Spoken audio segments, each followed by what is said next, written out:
ده بگری لسر تاج و سرا ای دل قراغ چم آمد رؤن سرگردان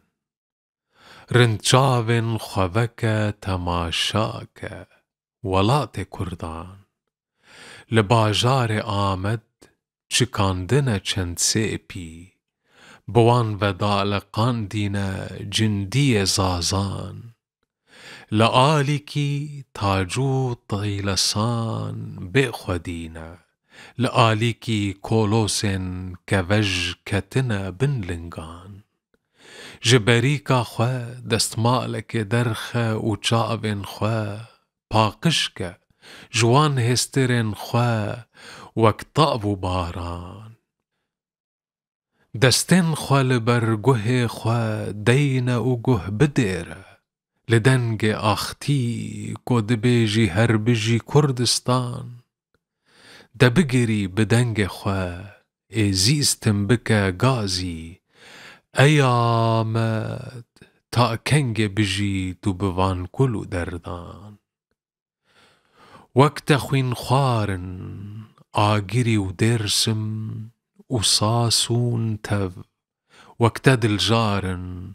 طور و بخت و برزان وقت بندستن چیاین شنگال و همرین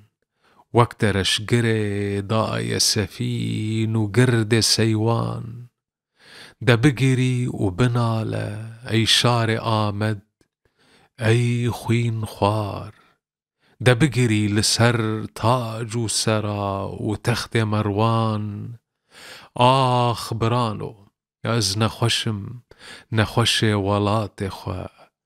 درد من جانا زرا و سرخوبون درمان از بمرم به ایش هر او داخوازا من تنشوی من چه کنج تخت بر در زندان دار بستا من چه کنج دارن سیپین آمد هم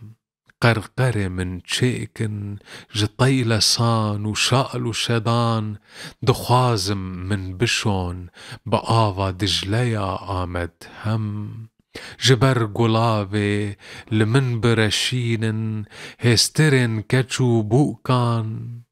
اگر لمن نگرین کووار و روزنامه و تاریخ